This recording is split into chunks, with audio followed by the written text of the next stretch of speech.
Hello students, welcome back to my channel.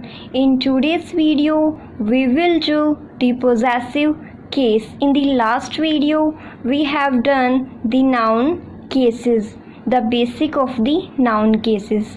Last video में हमने जो nouns के case के बारे में उसके दो टाइप किए थे और अब हम उसका थर्ड टाइप करने वाले हैं possessive case, संबंध कारक. So the nouns or pronoun which shows the possessive or the ownership of anything is in the possessive. So students, जो संज्ञा और सर्वनाम शो करते हैं संबंध, possession और ownership, ठीक है, उनको क्या बोलेंगे? possessive case. जैसे कि now we will do some examples. This is my uncle's house. This is my uncle's house. So this sentence is showing the relation or the possession or the ownership. Like whom house is this? Is my uncle's. So that's why that is the possessive case. We love our country. It also shows possession. We need God's blessing. So इन सारे sentences में हमें संबंध के बारे में पता चल रहा है, जैसे कि हमारा संबंध है हमारी कंट्री से और हमें जो ज़रूरत है भगवान की blessings की, आशीर्वाद की. सो इसका भी हम जो रिलेशन है, सो इसलिए जो ये जो केस है इसको क्या बोला जाता है? possessive केस बोला जाता है. So one more important thing, possessive noun है, अगर हमें उसको आइडेंटिफाई करना है, पहचान करनी है, तो एक इजी वे है. लाइक अगर हम कोई क्वेश्चन पुट करते हैं और वो आगे से हुज का जो आंसर देता है तो वो कौन सा केस है? वो पोजेसिव केस है. सो अब हम इसका रूल नंबर फर्स्ट करेंगे. When the noun is singular, then only s is added. अगर जो noun है मीन्स संज्ञा है वो एक वचन है तो हम सिर्फ s को क्या करेंगे? ऐड करेंगे अगर हमें उसे possessive केस में लेके आना है. ठीक है, तो my friend's father, apostrophe s, girl's coat. Now we will do the second rule.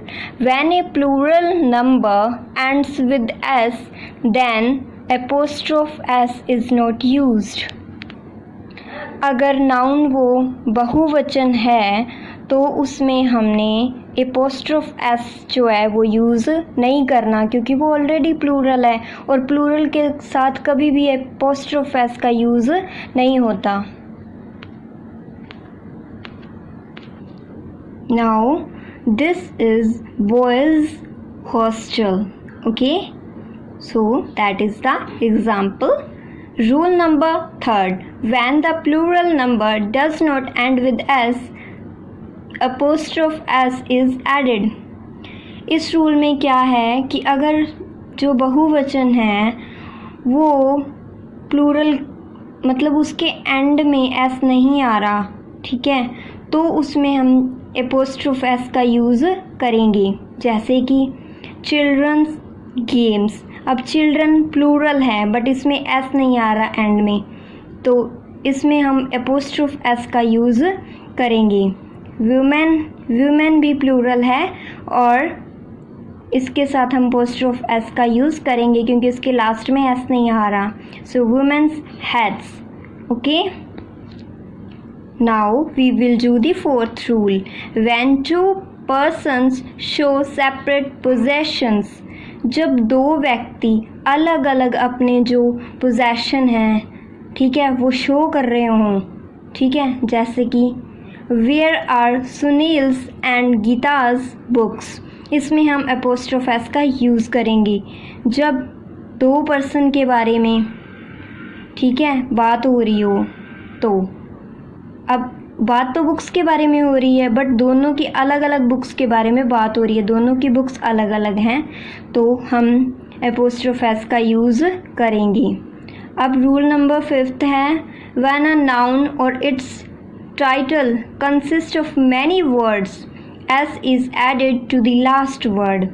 अगर नाउन, ठीक है, एक नाउन है और जो इसका टाइटल होता है उसमें बहुत सारे वर्ड्स हों तो एस को ऐड किया जाता है उसके लास्ट वर्ड में, ठीक है। Now you can see the example.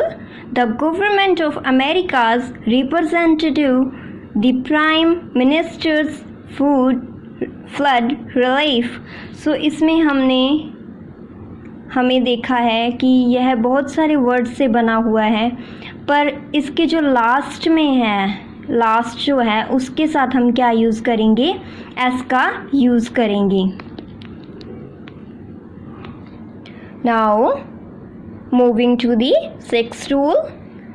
जब दो नाउन्स एक दूसरे से क्लोजली एसोसिएटेड हों तो एस को बाद वाले नाउन के साथ ऐड करते हैं। If two nouns are related are closely associated with each other, then s is added.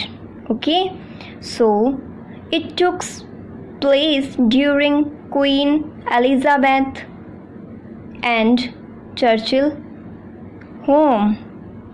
So now you can see we have added the s in the second noun. So इस rule में हमने जो S है वो हमने जो second noun है उसके साथ ऐड किया है। वैसे ये दोनों एक दूसरे से क्या है, क्लोजली जुड़े हुए हैं, क्लोजली एसोसिएटेड हैं, ठीक है। अब हम करेंगे rule number 7। S is not used to make possessive of lifeless things. S का जो एस है ना, जो वो जब निर्जीव थिंग्स होती हैं तो उनमें एस का कभी भी यूज़ नहीं किया जाता। जैसे now we will do example. The page of the book is turn. We never use like the page is, we never say like that.